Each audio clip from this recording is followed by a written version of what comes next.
and welcome to another exceptional episode of Mighty Moms, where we showcase the remarkable journeys of mothers who are making a real impact in their fields and communities.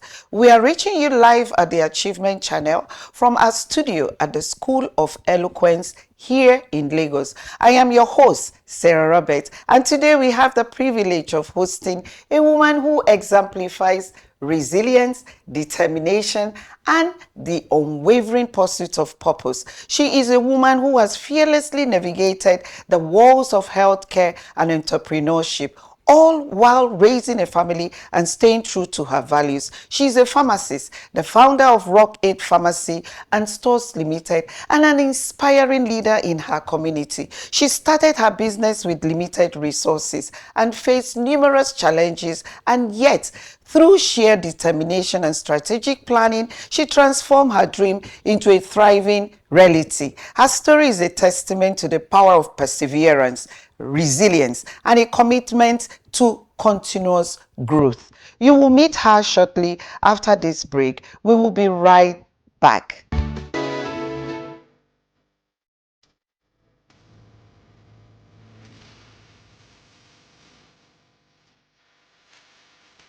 Motherhood is a transformative journey that shapes our children and us.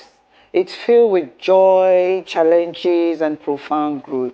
Today, we honor the unsung heroes, our mothers, whose love and dedication lay the foundation for our achievements. Motherhood teaches resilience, the strength to wake up each day with purpose, despite sleepless nights. This resilience empowers us to overcome obstacles and reach our goals. It fosters creativity and problem solving. From soothing a crying baby to managing a household, mothers develop invaluable skills that drive success in ever-changing environments.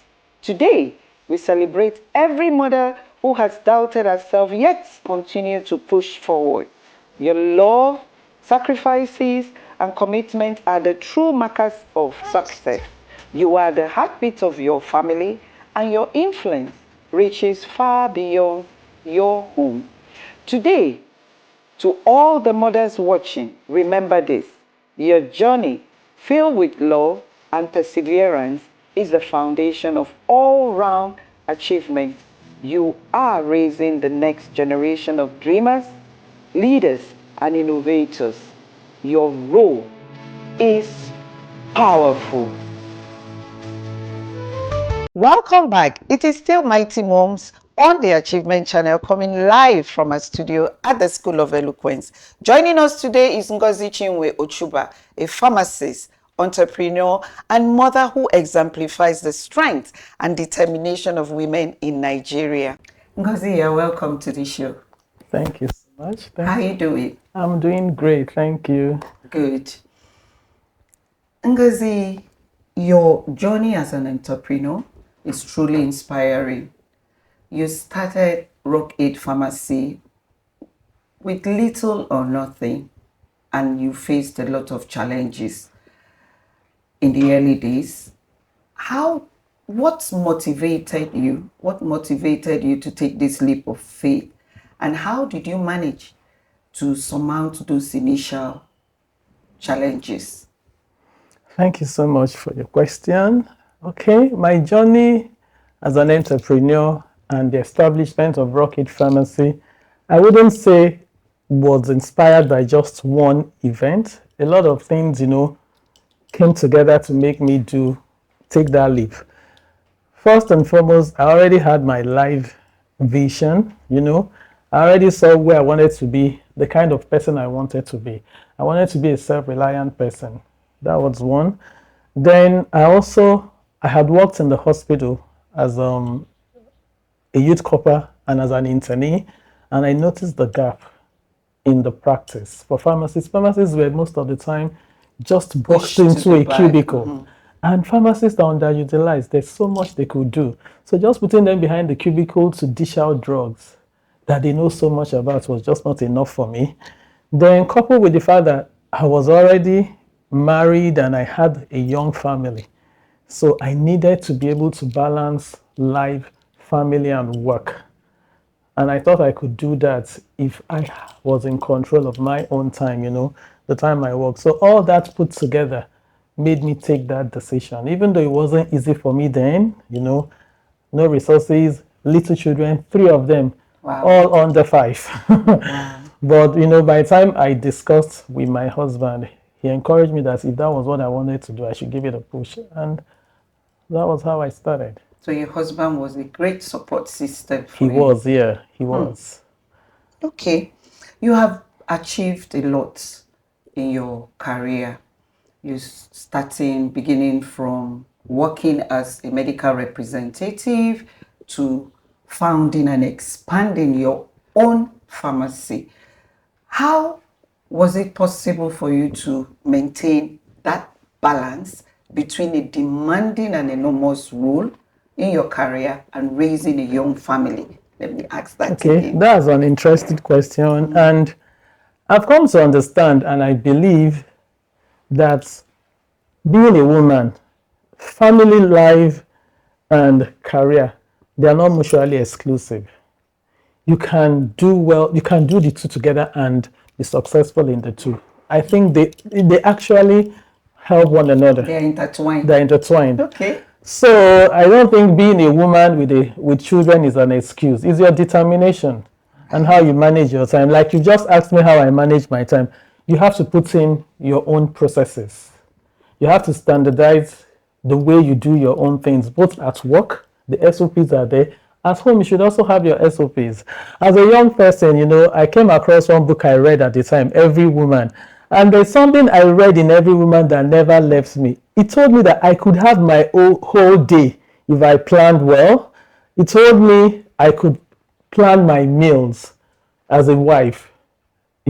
Breakfast, lunch, and dinner, you could all do that in 1 or 2 hours in the morning, and you have your whole day. And I started practicing that. I already have my timetable for the day. So in the morning, I have breakfast planned, I have lunch planned, I have dinner planned. I do all this and I just push them into the fridge or freezer. They are labeled. So when you come, my husband knows where to get his meals. Once he comes back for dinner, he knows what to do. He gets his meal.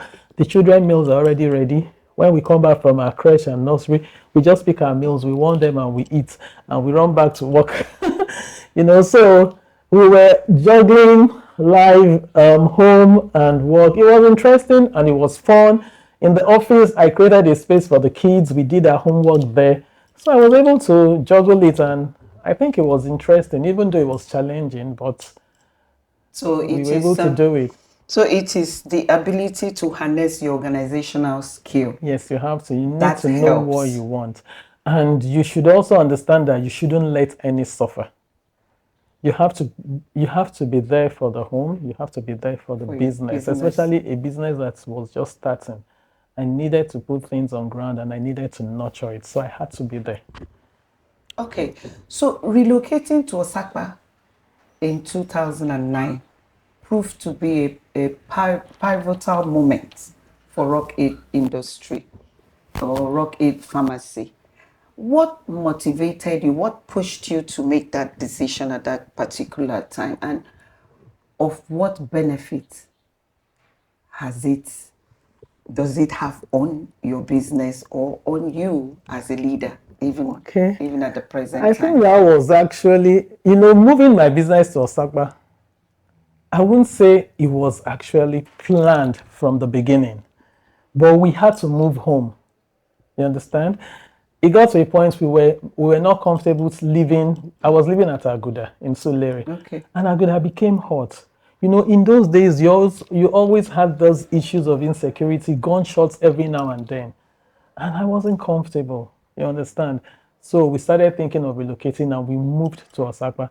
And like I'll tell you, Rockaid wasn't really doing so well then at Aguda, I was putting in energy, the resources, all I had, I was putting into it, but I won't tell you that we were doing so well. We were barely breaking even.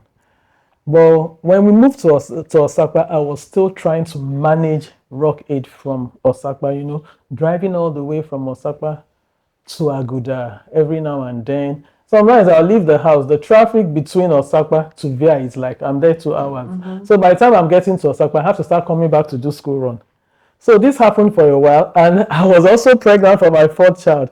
So at a point, it was so overwhelming, and I knew I couldn't do it anymore. So I had to temporarily close down the pharmacy at Osaka. So now, re-strategize what I would do next, what I would do with that business. So meanwhile, I had to wait to put to bed. So after putting to bed, I looked for a place around me, and that was how we reestablished and launched Rockaid in 2011. It's quite a journey. Yeah, it is. When you've decided that you just have to win, you can't give up. The challenges were there, but there was no other way but to win. So you have to just keep pushing until the breakthrough comes. Okay, talking about winning, you are an advocate of continuous learning and professional development, and you are still actively involved in the Farmer Alliance Network. Now, what has all these commitments that you have put in benefited you as an entrepreneur and as a leader in the healthcare industry? The benefits are enormous. When you come out from school, to be very frank, you know little or nothing. School, the exposure you get in school, it's so different from the real world. It's just a foundation. I'm telling you, I think school just helps you know you can learn, helps you know you can read, helps you know you can write, it helps you know you can communicate and associate with people. So by the time you come out and you need to start doing things, you find out that there's a lot of knowledge gap, and you have to fill that gap if you want to grow. You can't remain stagnant, you can't remain the same. You need to develop Continue yourself. Yeah. learning. So that was it, and it has helped me go for master classes. The Farm Alliance Network is like a group of pharmacy business owners coming together to share expertise, share knowledge, and nudge one another, encourage one another to do things differently. You learn from how others are breaking, Barriers. barriers, and you learn from them and you move on and you try what some have tried, and you see that you can do what others have done, and you can even do better than some have done it. So there's no way you can move on in isolation. You need to learn from what others are doing. And as a professional, as a pharmacist too, as a pharmacist, you are dealing with people's health issues. So you must continue to educate yourself. The world is so dynamic. What was working 3 years ago might not be the solution. Maybe absolute. Yes, it might not be the solution. Obsolete The side now. effects have been discovered for some things, and you need to know that some drugs have been discontinued. You need to know that the treatment regimen for some things have been improved, have been changed totally. You need to know all that. So you just have to keep learning. So even while I was still at Avila, irrespective of the challenges, I still went to do the fellowship program with the West African College of Pharmacy because I just wanted to update my knowledge. You don't want somebody to walk in with a problem and leave with three. You understand? And all that has helped. When people come to you and you are able to deal with the issues in a professional way and they see the results, they only go back and help you spread the message. So more people come in. So you must, education, you don't know everything. You can't know everything. There's always something new to learn. So you just keep learning. So no man is a citadel of knowledge. You have to share. You have to learn, unlearn, and relearn.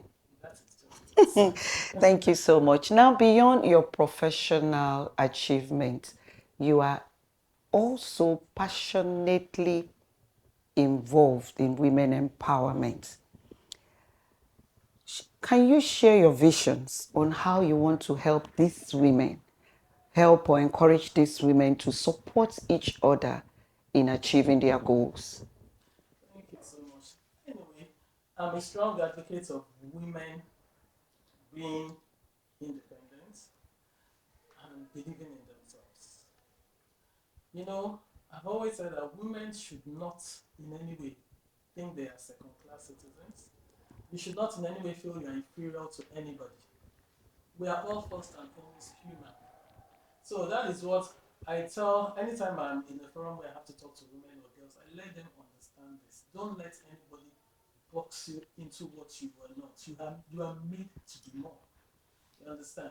So I won't say I have actively, like I don't own an NGO, I don't own an organization, but anytime I find myself where women are, or I have to speak to women, or even if it's a one-on-one, I always encourage them to give it your best shot. And I always tell you, don't let marriage, don't let being a girl child in any way Discourage you. discourage you. It shouldn't stop you. You can always combine the two and succeed in everything. And you know, the examples are all there for us to see. You know, we've seen the Okonjo Iweala, we've seen Obi Ezekwesili, we've seen this lady, Oprah Winfrey. a lot of them. They have combined their life, their marriage, their children, and their career, and they've succeeded in all. So that's basically it. And I always tell women, especially women in business, that we should do away with this competitive mindset where you are hiding things, you are covering up things because you feel the other person will take your business away from you. Or the crap syndrome, where you drag the other person down. Yes, because you think that's the only way you can be up there. Let's embrace sisterhood and help each other grow. Thank you so much. You just spoke about the importance of financial independence for women. Now, for some of our mothers and women that are aspiring to achieve financial independence, what would be your advice for them to achieve? Because some women really want to be independent financially, if not for anything, to take care of themselves, assist in the family growth, and also maybe assist in at their immediate communities. What advice would you give to these women who are aspiring to be financially independent? Really, it's not easy, but I think, especially for the young ones now, it's good to start early. It's good to know who you are and who you want to be and what you want to be. And again, you need to learn how to manage money. You need to understand that when you have money, that money you need to grow that money. You don't spend everything. And you need to understand what it means by delayed gratification. Where you should be comfortable being small for as long as it takes before you go big. Okay. You understand? Like I've run Rockaid Pharmacy for about 22 years now. Wow. But I won't tell you that the first 10 years was easy. But I kept going. Nothing was really coming out of it, but I was learning from what I was doing every day. I was putting back whatever was coming from it back into the business because I wanted this business to grow. I already made up my mind. So you made sacrifices. Yes, I already made up my mind that I wasn't going to give up. That it was going to work. And like fate will have it, God relocated me to where things started happening. You know, so it was like all the effort I was putting in all those days, all the contacts I made, Started and they paying came off. in useful. You understand? All that time that it looked like nothing was happening, I can fall back to those days and take from the experience, take from the contacts I had built all them, and put it to where I am today and building what I'm doing because I'm still building. I've not reached where I want to reach. So for young girls and for women, start with what you have. No matter how small it is, I have seen women become millionaires selling water. Yeah. Selling pure water. Oh, yes. They started from selling 10 bags of water. Before you know it, they are selling a truck. Before you know it, they are adding on. They're having a warehouse. It's just for you to be consistent. Consistently doing what you're doing and know why you're doing what you're doing. When you are confused, reach out to other people. Have a support group. They would advise you on what to do. Learn money management skills, financial management skills, put in processes in what you do. Don't allow what you're doing now become like a problem at home that you're not able to manage your home, you're not able to take care of your children. You should be able to balance The two. and make a success of the two. Talking about balancing, I'll quickly ask you what you do for, for yourself. What do you do to care for yourself? Because everything we've been talking about borders around your career, the family, and the society. What do you do to take care of yourself? Because if the engine is broken down, it cannot be productive. You know why I'm laughing? And when it comes to self-care, Uh-huh. you can say I'm selfish. Oh, yes, it I'm is selfish. I acceptable. don't care about it. Mm-hmm. You see me yesterday, today from here, I'm going to a dance club myself. Oh, I go wow. there with my exercises. My gym instructor will keep calling me. We've not seen you for 2 weeks. I said, please, I'm busy. I'm doing things. I love the gym. I have this family I joined two years ago. I call it a family. We call ourselves it's an aerobic, it's a Zumba group, you Mm-hmm. understand? Mm-hmm. And what we do, we go there every Tuesday evenings, Thursday evenings, and Sunday evenings to dance for 1 hour. We have instructors that come and put us through dance steps. You are enjoying the process, but you're working out. I've never played with my exercises right from when I left the university. So I always tell every woman, you must take care of yourself because there's a saying that says that the best gift you can give to your loved ones is a healthy one. Great. I'm happy to hear that. So I have a support. We will go on a short break. Please stay tuned. Do you feel terrified when speaking before a group?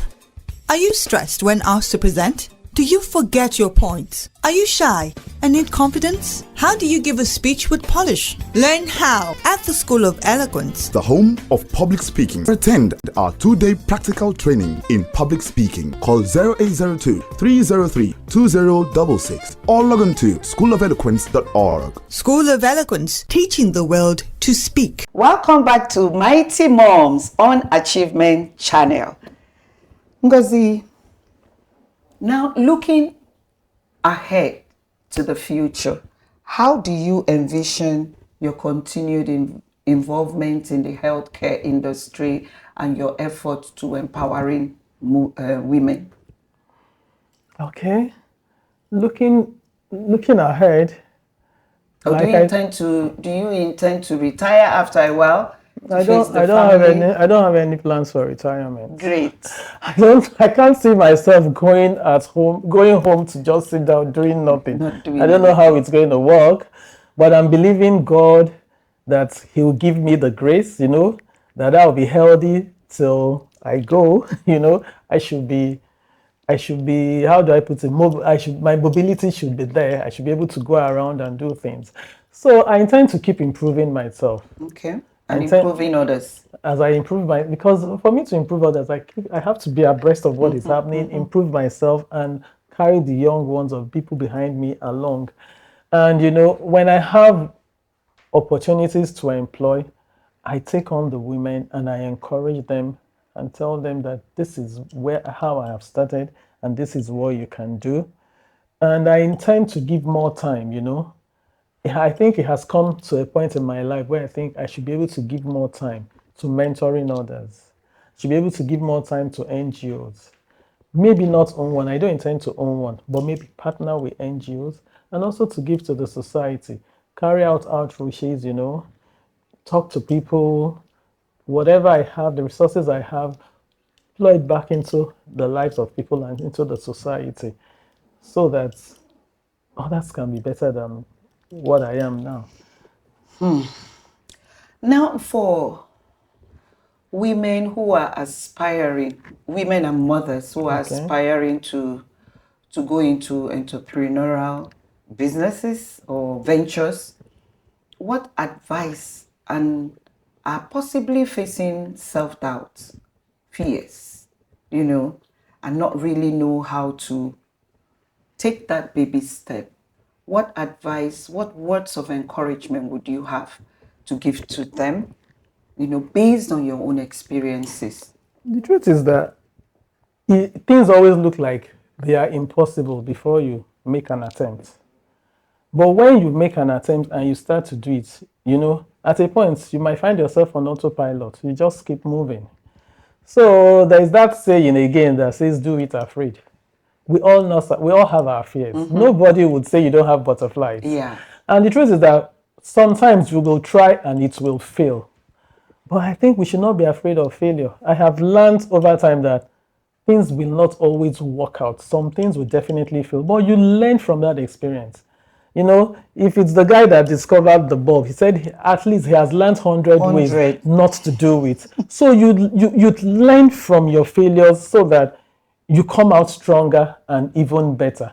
So I think it's high time, or there's no reason to be too afraid not to try. Try even when you are afraid. In the process of trying and you begin to do it, you find yourself even doing it better than you thought you could. You Try keep learning. even when you are afraid. Yes. That's a very strong one. So try even when you are afraid. Yes, that is it. You just keep Pushing. You just have to do it. You just have fall to take that and step. you rise. You just have to take that step. As far as you have envisioned who you want to be, you have to launch out. Ngozi, thank you so much for taking us through your incredible journey. Thank you for having me. We have really benefited from your insight. You have re-emphasized, to the women and mothers out there that it is possible for you to make it as long as you are resilient, you are determined, and you have a good support system, and you have you encourage yourself. And even if you fall, it's not a sin, it's not a crime, it's not a problem, it's not an issue for you to fall. At some point, you must fall. Yeah. And if you don't fall, it means you're not trying hard enough. But you mustn't stay there. Good. You have to rise. Yes. And continue crawling until you can walk or run. Thank you so much. I wish we could continue, but this is where we call it a wrap. It's okay. We are happy to have you on the show. With you. Thank you so much. Thank you. I've had fun with you here. Thank you. Thank you so much for having me. And to our viewers, we hope you feel empowered by Ngozi's example. Remember, you have the strength within you to achieve your dreams, no matter the obstacles you may face. Join us next time for another episode of Mighty Moms, only on the Achievement Channel. My name remains Sarah Roberts. Cha-cha.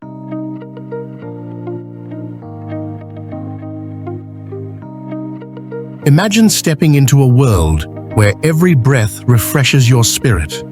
Our premium diffusers transform any space into a sanctuary using only natural, non-toxic ingredients. With quality absorbent reeds, they deliver long-lasting, soothing scents that eliminate unpleasant odors, promote relaxation, reduce stress, and enhance your mood. Choose from tropical mango to a refreshing mountain breeze.